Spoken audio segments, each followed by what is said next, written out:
ایک سوال یہ موصول ہوا ہے کہ آج کل دہریت کے دور میں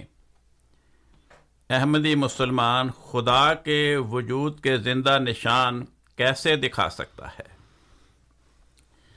بات یہ ہے کہ خدا کو ہم نے دیکھا نہیں۔ جب کسی چیز کو دیکھا نہیں تو اس کے بارے میں کیسے پتہ چلے کہ وہ وجود ہے یا نہیں؟ اس کی صفات کے نشانات سے پتہ چلے گا کہ کوئی وجود ہے یا نہیں۔ ہم اس کمرے میں بیٹھے ہیں، اگر ہمیں باہر کسی کے بولنے کی آواز سنائی دے تو اس کی آواز سن کر ہم یہ اندازہ لگائیں گے کہ باہر کوئی فرد موجود ہے جو بول رہا ہے۔ اسی طرح خدا کی ہستی کے زندہ نشانات قرآن کریم نے آج کے دور میں دو قسم کے بیان فرمائے۔ ایک وہ کہ قرآن کریم آج سے 1500 سال پہلے عرب کے صحرا میں نازل ہوا، جہاں پہ تعلیم کا زمانہ نہیں تھا، وہاں کوئی مدرسہ نہیں تھا، کوئی سائنس کی لیبارٹری نہیں تھی، کوئی آبزرویٹری نہیں تھی جو آسمانی ستاروں کی چالوں کا مشاہدہ کرے۔ اس زمانے میں قرآن کریم نے بعض ایسے حقائق بیان فرمائے جو کئی صدیوں بعد سائنسدانوں نے ثابت کیے۔ اب وہ باتیں جو اس صدی میں سائنسدانوں نے ثابت کیں یا گزشتہ صدی میں سائنسدانوں نے ثابت کیں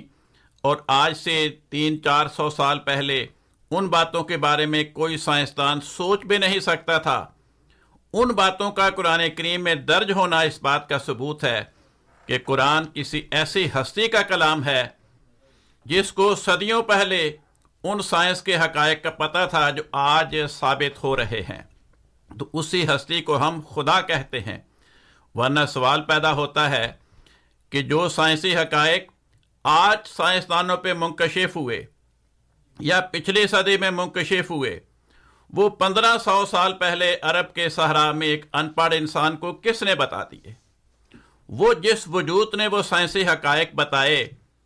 اس وجود کو ہم خدا کے طور پہ پیش کرتے ہیں۔ دوسری دلیل،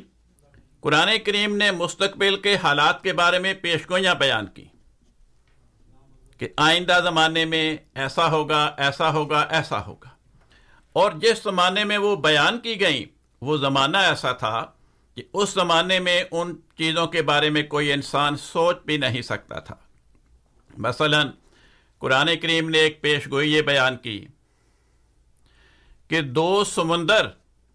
آپس میں ملا دیے جائیں گے۔ اب آج سے 400-500 سال پہلے بھی کوئی انسان یہ سوچ نہیں سکتا تھا کہ ایسا زمانہ آئے گا کہ انجینئرنگ اتنی ترقی کر جائے گی، ایسی مشینیں ایجاد ہو جائیں گی کہ سمندروں کو نہریں کھود کے آپس میں ملا دیا جائے گا۔ چنانچہ گزشتہ صدی میں 20ویں صدی میں نہر سویس کے ذریعے، نہر پاناما کے ذریعے سمندروں کو آپس میں ملا دیا گیا۔ اب سینکڑوں سال پہلے قرآن نے یہ پیشگوئی بیان کی، اگر کوئی خدا موجود نہیں تو سینکڑوں سال پہلے عرب کے صحرا میں ایک ان پڑھ انسان کو کس نے بتایا کہ آج سے سینکڑوں سال بعد اتنی ترقیات ہوں گی، ایسی ایسی مشینری ایجاد ہو جائے گی کہ نہریں کھود کر سمندروں کو آپس میں ملا دیا جائے گا، جس کے نتیجے میں جہاز رانی میں آسانی پیدا ہو جائے گی۔ پھر قرآن کریم نے ایک پیشگوئی بیان کی، وَإِذَا الْوُحُوشُ حُشِرَتْ، ایک ایسا زمانہ آئے گا وحشی خونخوار جانوروں کو اکٹھا کر کے جمع کیا جائے گا۔